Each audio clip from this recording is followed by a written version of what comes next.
അഴകിൽ മികന്തൊരു പൊൻകട്ടി എന്റെ അയലത്തെ വീട്ടിലെ പെൺകുട്ടി. അഴകിൽ മികന്തൊരു പൊൻകട്ടി എന്റെ അയലത്തെ വീട്ടിലെ പെൺകുട്ടി. അവളെ കണ്ടതിനാലെ നുണയൂറ്റി ചില അലവലകൾ സദഗതി മൂട്ടി. അവളെ കണ്ടതിനാലെ നുണയൂറ്റി ചില അലവലകൾ സദഗതി മൂട്ടി. അഴകിൽ മികന്തൊരു പൊൻകട്ടി എന്റെ അയലത്തെ വീട്ടിലെ പെൺകുട്ടി.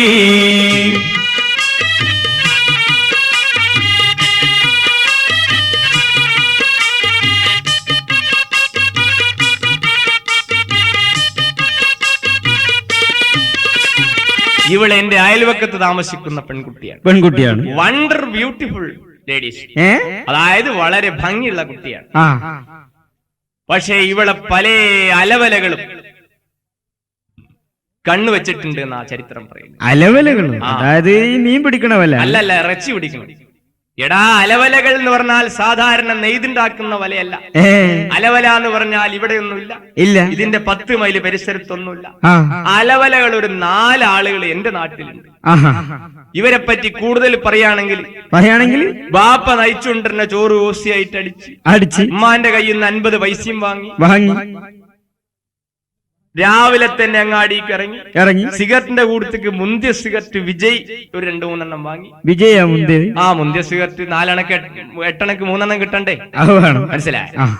അത് തലമാറ്റി ഇങ്ങനെ കത്തിച്ച്, തലമാറ്റി കത്തിക്കാന്ന് പറഞ്ഞാൽ ഈ വിജയ് എന്നുള്ള വേഗം കത്തിപ്പോവാൻ വേണ്ടിട്ട് നിങ്ങളെല്ലാം സിസ്രാന്നൊക്കെ വിചാരിക്കുള്ളൂ. അങ്ങനെ അതൊക്കെ ഇങ്ങനെ വലിച്ച് ഈ നിരത്തിന്റെ മുകളിൽ പൂവാലത്തിന്റെ മുകളിൽ ഈ കോർപ്പറേഷൻ ഈ PhDന്റെ പൈപ്പിന്റെ അടുത്ത്, അതായത് കോർപ്പറേഷൻ ബസ് സ്റ്റാൻഡിൽ കോളേജിന്റെ അടുത്ത് ഹൈസ്കൂളിന്റെ അടുത്തൊക്കെയാണ് ഇവരെ കൂടുതലായിട്ട് കാണുക.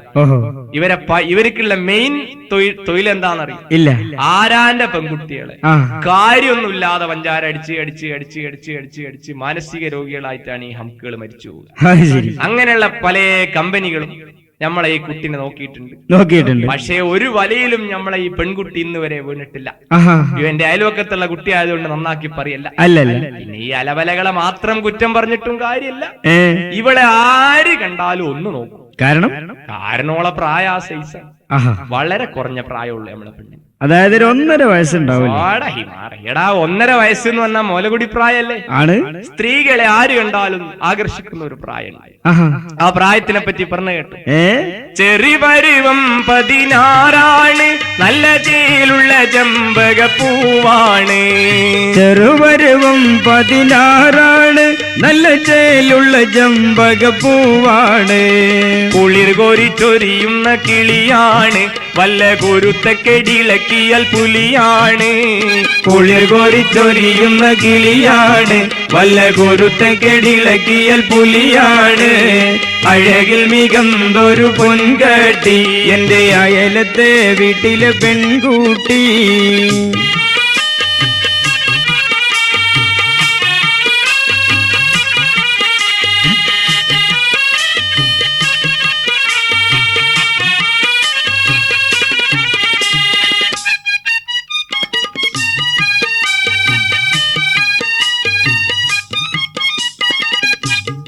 അതായത് നമ്മളെ പെണ്ണിന് 16-ാമത്തെ വയസ്സിക്ക് ഇങ്ങനെ കാലെടുത്ത് വെക്കുകയാണ്. മനസ്സിലായി? മധുര 16 എന്ന് പറഞ്ഞ പ്രായത്തിലാണ് നമ്മളെ ഈ പെണ്ണ് നിൽക്കുന്നത്. പക്ഷേ ഇവിടെ സ്വഭാവത്തിനെ പറ്റി പറയുകയാണെങ്കിൽ നല്ല നിലയ്ക്ക് എത്ര സമയം വേണമെങ്കിലും ഇവള് സംസാരിച്ച് അങ്ങനെ നിൽക്കും. നേരെ മറിച്ച് എന്തെങ്കിലും പെശക് പറഞ്ഞാണ്ടല്ലോ ഇവള് പുലിയായിട്ട് മാറും. നാളെ ഞാൻ ഫറോക്കിൽ വെച്ച് പറഞ്ഞപ്പോ ഒരാളിനോട് വിളിച്ചിട്ട് പറഞ്ഞ എന്നാ ഓൾ തന്നെ ആയിരിക്കും ഞങ്ങളെ നാട്ടിൽ ഇറങ്ങിയത്. പുലിയല്ല, പുലിന്റെ സ്വഭാവമാണ് നമ്മളെ ഈ കുട്ടിക്ക് പറഞ്ഞത്. മനസ്സിലായി? അതാണ് പറഞ്ഞത്. ചെറിപരുവം 16 നല്ല ചേലുള്ള ചെമ്പകപ്പൂവാണ്. ചെറുപരുവം 16 നല്ല ചേലുള്ള ചെമ്പകപ്പൂവാണ്. കുളിർ കോരിച്ചൊരിയുന്ന കിളിയാണ്, വല്ല കുരുത്തക്കെടിളക്കിയാൽ പുലിയാണ്. കുളിർ കോരിച്ചൊരിയുന്ന കിളിയാണ്, വല്ല കുരുത്തക്കെടിളക്കിയാൽ പുലിയാണ്. അഴകിൽ മികന്തൊരു പൊൻകട്ടി എന്റെ അയലത്തെ വീട്ടിലെ പെൺകുട്ടി.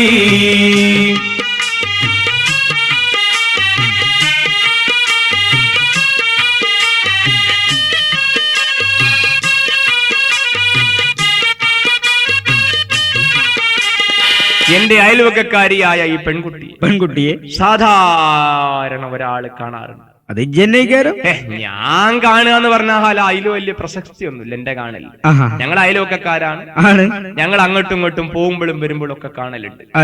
പക്ഷെ സാധാരണ ഒരാള് കാണലുണ്ട് എന്ന് പറഞ്ഞാൽ ആരാണ്?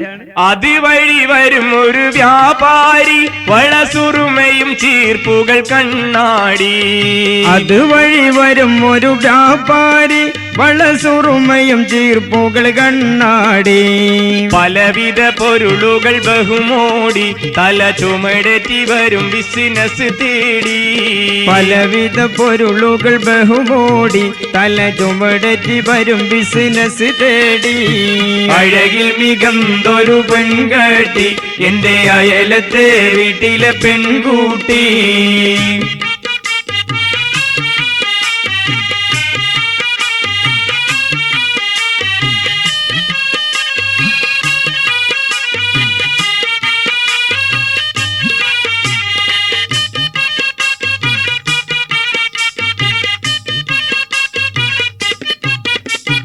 അതായത് വള, റിബൻ, മുടിപ്പിന്, കൺമഷി, ഹെയർ ഓയിൽ, പൗഡർ, ഇങ്ങനെ ലേഡീസിന് വേണ്ട സാധനങ്ങൾ തലചുമടേറ്റി പല വീടിന്റെ ഉമ്മറത്ത് കൂടി നടന്ന് കച്ചവടം ചെയ്യുന്ന ഒരു സൈഡ് ബിസിനസ്സുകാരൻ ഞങ്ങൾ ആ ഭാഗത്ത് കൂടെ കച്ചവടം ചെയ്യാൻ പറ്റാറുണ്ട്.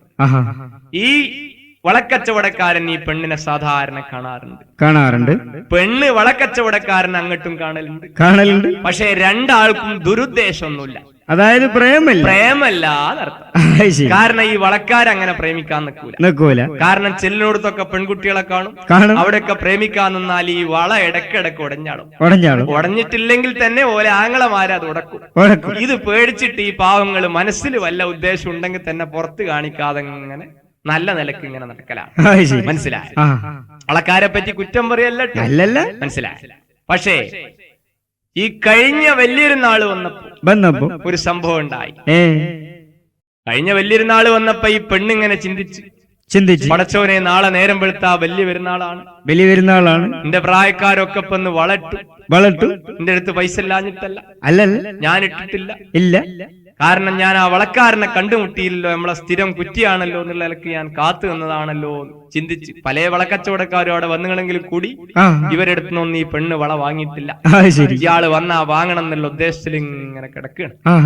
അതില് കുട്ടികള് പറഞ്ഞ വളക്കാരൻ വരുന്നുണ്ട്. അതിൽ ഇവള് ഓടി പുറത്തേക്ക് വന്നിട്ട് പറഞ്ഞു, കൊണ്ടരിയും വളക്കാരൻ കെട്ടി കൊടുന്ന് ഇറക്കിയും പെട്ടി താഴെ. വളക്കാരൻ പെട്ടി താഴെ ഇറക്കി തുറക്കിയും പെട്ടി. വളക്കാരൻ പെട്ടി ഇങ്ങനെ തുറന്നു. അപ്പൊ ഈ വളക്കാരന്റെ ഈ സാമാനത്തേക്ക് ഈ പെണ്ണിങ്ങനെ ശ്രദ്ധിച്ചു നോക്കി. അപ്പൊ വളക്കാരൻ വളസാമാനത്തേക്ക് ആളൊരു വിളഞ്ഞോന്നെ. ഈ പെൺകുട്ടിയൊക്കെ പെരുന്നാളാണ്, എന്തൊക്കെയാണ് വാങ്ങണ്ടെന്ന് ചിന്തിച്ചിട്ട് ഇങ്ങനെ നോക്കിയാണ്. വള വാങ്ങണോ, ചെരുപ്പ് വാങ്ങണോ, സോപ്പ് വാങ്ങണോ, അത്തറ് വാങ്ങണോ, പൗഡർ വാങ്ങണോ എന്ന് ചിന്തിച്ചിങ്ങനെ നോക്കുകയാണ് പെണ്ണ്. അവസാനം പെണ്ണ് ഇയാളെ കയ്യിൽ നിന്ന് എന്തൊക്കെയാ വാങ്ങിയെന്നറിയോ? എന്താ വാങ്ങിയ? വളറിപ്പൻ മുടി പിന്നെ വാങ്ങിച്ച് പെണ്ണ് വളരെ സന്തോഷത്തിൽ പുഞ്ചിരിച്ച്. വളറിപ്പൻ മുടി പിന്നെ വാങ്ങിച്ച് പെണ്ണ് വളരെ സന്തോഷത്തിൽ പുഞ്ചിരിച്ച്. പരസ്പരം അവർ തമ്മിൽ കരണ്ടടിച്ച് പിന്നെ പറയുവൻ പെരുത്തുണ്ട കഥ കുറച്ച്. പരസ്പരം അവർ തമ്മിൽ കരണ്ടടിച്ച് പിന്നെ പറയുവൻ പെരുത്തുണ്ട കഥ കുറച്ച്. അഴകിൽ മികന്തൊരു പൊൻകട്ടി, എന്റെ അയലത്തെ വീട്ടിലെ പെൺകുട്ടി. അവളെ കണ്ടതിനാലെ നുണയൂട്ടി ചില അലവലകൾ സദഗതി മൂട്ടി. അഴകിൽ മികന്തൊരു പൊൻകട്ടി, എന്റെ അയലത്തെ വീട്ടിലെ പെൺകുട്ടി.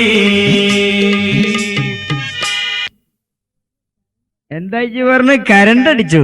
എന്താ ഈ പെണ്ണ് വളരെ മറ്റേ ഇലക്ട്രിക് പോസ്റ്റാ? എടാ, കരണ്ട് അടിച്ചു എന്ന് പറഞ്ഞാൽ ഈ വിചാരിക്കണ ഈ കരണ്ട് അല്ല, ഇടുക്കിയിൽ ഉത്പാദിപ്പിക്കണ കരണ്ട് അടിച്ചു എന്നല്ല ഈ പറയുന്നത്. എന്താ കരണ്ട് എന്ന് പറഞ്ഞാൽ ഈ പെണ്ണ് വളക്കാരന്റെ കയ്യിൽ നിന്ന് വളം ഇങ്ങനെ വാങ്ങണം. അപ്പൊ ഈ പെണ്ണിന്റെ കയ്യും വളക്കാരന്റെ കയ്യും കൂടി ഒന്ന് ആക്സിഡന്റ് ആയി എന്ന് പറഞ്ഞാൽ കൂട്ടിമുട്ടിയപ്പോ കരണ്ട് അടിക്കണ മാതിരി എന്തോന്ന് വളക്കാരന് തോന്നിയെന്ന് വളക്കാരൻ കല്യാണം കഴിഞ്ഞിന്റെ പിറ്റേ ദിവസം വളരെ സീക്രട്ട് ആയിട്ട് എന്നെ വിളിച്ചു പറഞ്ഞതാ. മനസ്സിലായി? അത് വളരെ സീക്രട്ട് ആയിട്ട് ഞാൻ ജനങ്ങളുടെ പറയാം. മനസ്സിലായി? അടുത്തതായിട്ട് നമ്മൾ പറയുന്ന കഥ ഏതാണ്? പട്ടാമ്പി നേർച്ചയിൽ എനിക്കുണ്ടായ ഒരു അനുഭവമാണ്. പട്ടാമ്പി നേർച്ചയിൽ എനിക്കുണ്ടായ അനുഭവം? പട്ടാമ്പി നേർച്ചയിൽ എനിക്കുണ്ടായ അനുഭവം എന്ന് പറഞ്ഞാൽ, പട്ടാമ്പി നേർച്ച ഭയങ്കര നേർച്ചയാണെന്ന് പലരും പറയുന്നത് കേട്ട അന്ന് മുതൽ പട്ടാമ്പി നേർച്ച കാണാൻ വേണ്ടി വളരെ ആഗ്രഹം എന്റെ മനസ്സിലുണ്ട്. പക്ഷെ കഴിഞ്ഞതിന്റെ മുമ്പത്തെ കൊല്ലത്തിലാണ് എനിക്ക് പട്ടാമ്പി നേർച്ച കാണാനുള്ള അവസരം ഉണ്ടായത്. എങ്ങനെ? പട്ടാമ്പി നേർച്ച കാണാനുള്ള അവസരം എന്ന് പറഞ്ഞാൽ, ഞാനൊരു ബീഡി പരസ്യത്തിന് വേണ്ടി പോയതാണ് നേർച്ചയിൽ. പുകവലിക്ക് അത്യുത്തമം ബീഡി തന്നെയാണ്, സിഗരറ്റ് ഒന്നും അതിന്റെ അടുത്ത് എത്തൂല എന്ന് പറയാൻ വേണ്ടിയിട്ടാണ് പട്ടാമ്പി നേർച്ചയിൽ ഞാൻ ചെന്നത്. പരസ്യമെല്ലാം ഒരു 2 o'clock അവസാനിച്ച് രാത്രി 12 മണിക്ക് പരസ്യം നിർത്തിവെച്ച്. മലയാളത്തിൽ പറഞ്ഞാൽ പരസ്യം നിർത്തിവെച്ചപ്പോ എനിക്കൊരു തോന്നല്, ജനങ്ങളൊക്കെ പട്ടാമ്പി നേർച്ചന്റെ ഭയങ്കര നേർച്ചയാണെന്ന് പലരും പറയുന്നത് കേട്ടിട്ടുണ്ടല്ലോ. നേർച്ച ഒന്ന് കണ്ടാ തരക്കേടില്ല എന്ന് എനിക്കൊരു വലിയ ആഗ്രഹം. അങ്ങനെ പട്ടാമ്പി നേർച്ച കാണാൻ വേണ്ടി ഞാൻ പട്ടാമ്പിയിലൂടെ ഇങ്ങനെ നട്ടം തിരിഞ്ഞ് നടക്കുകയാണ്. പട്ടാമ്പിയിലൂടെ ഇങ്ങനെ നടന്നപ്പോ പല കാഴ്ചകളും ഞാൻ നേർച്ചയിൽ കണ്ടു. പല കാഴ്ചകളെന്ന് പറഞ്ഞാല് നേർച്ചയിൽ എന്തൊക്കെയാ ഞാൻ കണ്ടതെന്നറിയും? എന്തൊക്കെയാണ്? അതായത് ബാൻഡ് അടിക്കണ ഒരു ഭാഗത്ത്, ചെണ്ടടിക്കണ ഒരു ഭാഗത്ത്, പന്തം മിന്നണ ഒരു ഭാഗത്ത്, ആന നടക്കണ ഒരു ഭാഗത്ത് കൂടി, വൈപ്പിങ്കര അടിക്കണ ഒരു ഭാഗത്ത്, പഞ്ചാര അടിക്കണ ഒരു ഭാഗത്ത്, അല്ല പല അടികളും നേർച്ചയിൽ ഉണ്ടാവും. അപ്പോ ഈ നേർച്ചയിൽ നടക്കുന്ന പരിപാടികൾ കണ്ടുകൊണ്ട് ഒരു പൂട്ടിട്ട പീടിയന്റെ ഉമ്മർത്ത് ഒരു 5-6 പെൺകുട്ടികൾ ഇങ്ങനെ നിൽക്കുകയാണ്. അപ്പൊ ഈ നേർച്ചക്ക് വന്ന പൂവാലന്മാര് ഈ പെൺകുട്ടികളെ ഇങ്ങനെ ഇടം കണ്ണിട്ട് നോക്കുന്നുണ്ട്. പൂവാലന്മാരെന്ന് പറഞ്ഞാൽ കോയിക്കളൊന്നുമല്ല, പൂവാലന്മാരെന്ന് പറഞ്ഞാൽ മനുഷ്യന്മാര്. നേർച്ചയിൽ പൂവാലന്മാര് വരും. ഈ പൂവാലന്മാര് ഈ പെൺകുട്ടികളെ ഇങ്ങനെ ഇടം കണ്ണിട്ട് നോക്കുകയാണ്. വലം കണ്ണിട്ട് നോക്കിക്കൂടെ?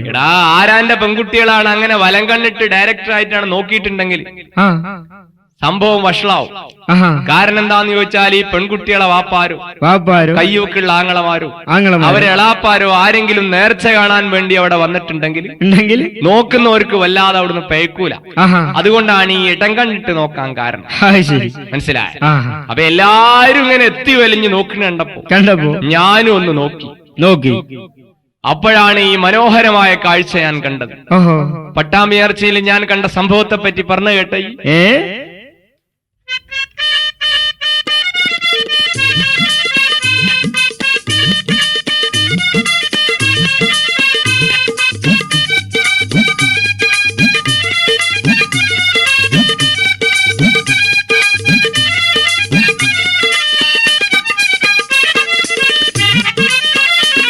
പട്ടാങ്ങാണിടു ഞാൻ പോയി പട്ടാമ്പിയിലെ നേർച്ച കാണും നേരം, നല്ല മട്ടൊത്തിട്ടുള്ളൊരു പുള്ളി തട്ടം പൂതച്ചൊരു കുഞ്ഞി, തത്തമ്മ കിളിയാളുടെ കോലം, തത്തമ്മ കിളിയാളുടെ കോലം.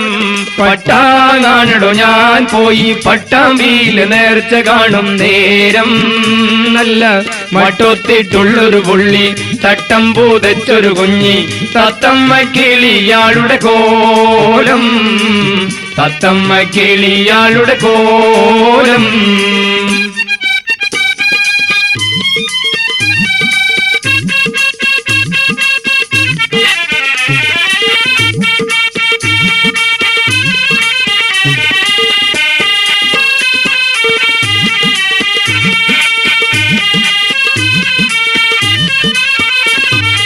പട്ടാമ്പി നേർച്ചയിൽ വന്ന ഈ പെൺകുട്ടികളെ പലരും ഇങ്ങനെ നോക്കുന്നുണ്ട്. പക്ഷെ ഞാൻ ഈ പെൺകുട്ടികളെ കണ്ടാ അങ്ങനെ പെട്ടൊന്ന് നോക്കൂല.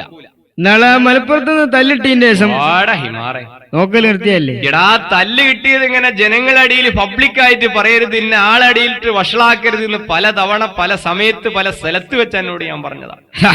പിന്നെയും ഞാൻ മെനക്കെട്ടാൽ ഞാനും അനക്ക് തല്ലിട്ടീനെ പറ്റി ഇപ്പൊ അവരോട് പറയുകയാണെങ്കിൽ വളരെ മോശം.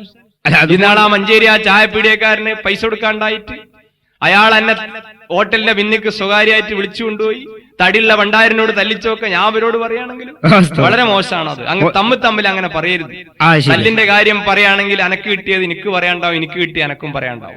മനസ്സിലായി? അപ്പൊ തല്ലിന്റെ കാര്യം ഒന്നും ഇവിടെ പറയണ്ട. ഞാൻ ഈ പെൺകുട്ടികളെ അങ്ങനെ അധികം നോക്കൂല എന്ന് പറയുന്നതിന്റെ കാരണം എന്റെ വാപ്പാന്റെ ഓർഡറാണ്. എടാ, ആരാന്റെ പെൺകുട്ടികളെ വെറുതെ നോക്കരുത്. മനസ്സിലായി? ആരാന്റെ പെൺകുട്ടികളെ വെറുതെ നോക്കരുത് എന്ന് പറഞ്ഞതിന്റെ പേരിൽ ഞാൻ നോക്കാതിരിക്കുകയാണ്. ആരെപ്പ എനിക്ക് തല്ലിട്ടിയ എന്തോ മലപ്പുറത്ത് കിട്ടി എന്ന് ഞാൻ കേട്ടു. എന്തോ മലപ്പുറത്ത് കിട്ടിയെന്ന് കേൾക്കുമ്പോ തല്ലാണെന്നാണ് സങ്കല്പിക്കല.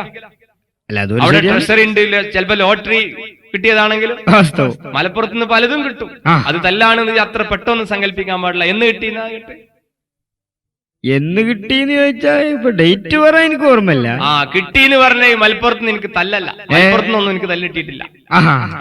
മലപ്പുറത്ത് ഒരു ദിവസം ഞാൻ ബസ് കാത്തിങ്ങനെ നിൽക്കുക.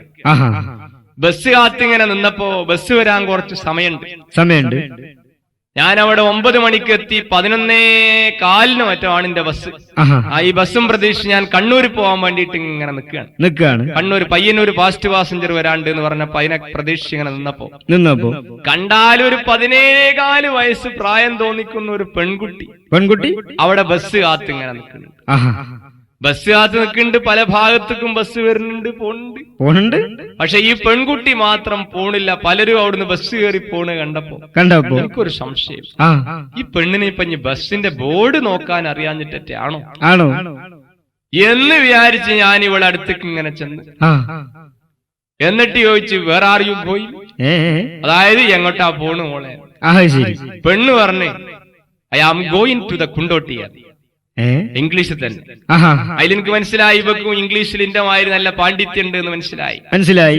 ഞാൻ ചോദിച്ചു, വാട്ട് ഈസ് കുണ്ടോട്ടി? കുണ്ടോട്ടിയിൽ എന്താണ്? മലയാളത്തിൽ പറഞ്ഞ ഉടനെ തന്നെ ഓള് പറഞ്ഞു, എന്റെ അമ്മായിന്റെ വീട് കുണ്ടോട്ടിയിലാണ്. അപ്പൊ ഞാൻ ചോദിച്ചു, എന്റെ സ്വന്തം നാട് എവിടെയാണ്? സ്വന്തം നാട്? എന്താ അങ്ങനെ ചോദിക്കണം? സ്വന്തം നാട് എവിടെയാന്ന് ചോദിച്ചപ്പോ സ്വന്തം നാട്ടിൽ തന്നെയാണ് താമസം എന്ന് ഉറപ്പൊന്നുമില്ലല്ലോ. സ്വന്തം നാട്ടിൽ നിന്ന് പല കാരണത്താലും മാറി താമസിക്കുമല്ലോ ആളുകൾ. അങ്ങനെ സ്വന്തം നാട് എവിടെയാന്ന് ചോദിച്ചു. അതിലൂടെ പറഞ്ഞു, എന്റെ സ്വന്തം നാട് വൈലത്തൂരാണ്. വീട് എവിടെയാണ്? അതിലൂടെ പറഞ്ഞു, വീടും വൈലത്തൂർ തന്നെയാണ്. എന്താ നാടും വീടും ഒക്കെ വൈലത്തൂരാന്ന് പറയുന്നത്? നാട്ടിൽ തന്നെ വീടായിക്കൊള്ളുന്നില്ല, വല്ല കാരണവശാലും മാറി താമസിക്കുന്നുണ്ടോ എന്ന് അറിയാൻ വേണ്ടിട്ട് ഇവിടെ പരിചയപ്പെടുകയല്ലേ. അങ്ങനെ വീട്ടിൽ ആരൊക്കെ ഉണ്ട് ചോദിച്ചു. ഉടനെ അവള് പറഞ്ഞു, വാപ്പുണ്ട്, ആങ്ങളമാരുണ്ട്. അതിൽ ഞാൻ ചോദിച്ചു, വാപ്പാക്ക് എത്ര വയസ്സ് പ്രായമായി? ഇതെന്താ പുതിയൊരു കണക്കെടുക്കലോ? പുതിയ കണക്കെടുപ്പ് എന്ന് പറഞ്ഞാൽ ഈ പെൺകുട്ടികളെ പരിചയപ്പെടുമ്പോ ഇവരെ വാപ്പാരെ ആരോഗ്യം അറിഞ്ഞിരിക്കല് നമ്മളെ ആരോഗ്യത്തിന് വളരെ നല്ലതാണ്. മനസ്സിലായി? ഇവള് പറഞ്ഞു 73 വയസ്സും ചില്ലറയായി. അങ്ങനെ ആങ്ങളമാരൊക്കെ നാട്ടിൽ തന്നെയാണോ, ഗൾഫിൽ ആരെങ്കിലും പോയിക്കണോ എന്നൊക്കെ അങ്ങനെ പല കാര്യങ്ങളും ചോദിച്ചറിഞ്ഞുകൊണ്ടിരിക്കണ കൂട്ടത്തിൽ ഞാൻ ചോദിച്ചു, കല്യാണം കഴിഞ്ഞേക്കണോ? എന്താ? അല്ല, ഒരു വേക്കൻസി. എന്ത് വേക്കൻസി? കല്യാണം കഴിക്കാൻ. എനിക്കോ? പിന്നെന്താണ്? എടാ, നേരത്തിന് കിട്ടുന്ന കഞ്ഞും ചോറും തന്നെ എനിക്ക് ചൊകിന് കഴിക്കാൻ വയ്യ. പിന്നെ അങ്ങനത്തെ ഞാനൊക്കെ കല്യാണം കഴിച്ചിട്ടുണ്ടെങ്കിൽ എന്താ സ്ഥിതി? ഇപ്പൊ കല്യാണം കഴിക്കണ എനിക്ക് വളരെ പേടിയാണ്. അതുകൊണ്ട് ഞാൻ തീരെ കല്യാണം കഴിച്ചിട്ടില്ല. മനസ്സിലായ? എന്നെ കണ്ടാ എനിക്ക് അറിഞ്ഞൂടെ? ഞാനിവ ഈ പെണ്ണിനോട് ഇങ്ങനെ ചെകഞ്ഞന്വേഷിക്കണതിന്റെ കാരണം എന്താന്ന് ചോദിച്ചാൽ, എന്താണ്? എന്റെ 2 അനിയന്മാരുണ്ട്. പഹേര് SSLC പാസ്സായിട്ട് തൊഴിലൊന്നുമില്ലാതെ അങ്ങനെ സർക്കാരിനോട് തൊഴിൽ ചോദിച്ചുകൊണ്ട് നടക്കണം. അപ്പൊ ഈ സർക്കാരിനെ ഈ ബുദ്ധിമുട്ടൊന്ന് ഒഴിവാക്കാൻ വേണ്ടിയിട്ടാണ് ഞാൻ ഈ കല്യാണം കഴിഞ്ഞിക്കണോ എന്ന് അന്വേഷിക്കണത്. ഇതിലേതെങ്കിലും ഒന്നിന് ഇവളെ പിടിച്ചു കൊടുത്തു കഴിഞ്ഞാൽ ഓനൊരു തൊഴിലാവുമല്ലോ. എങ്ങനെയാ തൊഴിലാവല്? കല്യാണം കഴിച്ചാ തൊഴിലാവും. എങ്ങനെ തൊഴിലാവണം? എങ്ങനെയാ? കല്യാണം കഴിച്ചു കഴിഞ്ഞാൽ തൊഴിലിന് ഓട്ടോമാറ്റിക് ആയിട്ട് പോകും. അതിന് കാരണം എന്താണ്? ഈ രാവിലെ എണീറ്റ് മുഖമൊക്കെ കഴുകി ചായയൊക്കെ കുടിച്ച് വീട്ടിൽ നിന്ന് ഇങ്ങോട്ട് ഇറങ്ങുമ്പോ കല്യാണം കഴിച്ചവരാണെങ്കിൽ ഭാര്യമാര് വേക്കുന്ന ഒരു വിളിയാണ്, ഇതോക്കീന്ന് എന്റെ മുഖത്തേക്ക് നോക്കിന്ന്. കണ്ണുണ്ട്. എന്നോടല്ല, കല്യാണം കഴിച്ച ഭർത്താക്കന്മാരെ ഭാര്യമാര് പറയാണ്, പേര് വിളിക്കൂല്ലോ, നോക്കീന്ന് എന്നാ പറയാ. അങ്ങനെ മുഖത്തേക്ക് നോക്കി കഴിഞ്ഞാല് നിങ്ങളിന്ന് വൈകുന്നേരം വരുമ്പോ എനിക്കൊരു ഇത് കൊണ്ടുവരണം. പേര് അറിയില്ല, പേരൊന്നും പറയില്ല. പേര് ആക്ഷൻ കാണിച്ചു കൊടുക്കലാണ്. ആക്ഷൻ കണ്ടാ ഭർത്താവിന് മനസ്സിലാവും സാധനം എന്നതാണ്. അങ്ങനെ ഭർത്താവ് മനസ്സിലാക്കി പിന്നെ ഈ പഹച്ചക്ക് ഇത് വാങ്ങണല്ലോ എന്ന് ചിന്തിച്ചിങ്ങനെ നടക്കുകയാണ്. അപ്പൊ കിട്ടണ പണി എന്തും എടുത്തോളും. കാരണം ഭാര്യമാര് പറയണത് വാങ്ങിക്കൊടുക്കുക എന്ന് പറഞ്ഞാൽ ഭർത്താക്കന്മാരെ കടമയാണ്. അപ്പൊ ഇവർക്ക് എന്തെങ്കിലും തൊഴിലിനിറങ്ങാനുള്ള ഒരു ചുറ്റുപാട് ഉണ്ടാക്കി കൊടുക്കുക എന്നാണ് എന്റെ ഉദ്ദേശം. അങ്ങനെ കല്യാണം ഒന്നും കഴിഞ്ഞിട്ടില്ല. ഈ കല്യാണത്തിനെ പറ്റി ഇങ്ങനെ ഞങ്ങൾ സംസാരിച്ചു കൊണ്ടിരുന്നപ്പോഴാണ് ഇവളെ ബ്രദർ ഇങ്ങോട്ട് ഇറങ്ങി വന്നത്. ബ്രദർ എന്ന് പറഞ്ഞാൽ ഓളെ സ്വന്തം ആങ്ങള.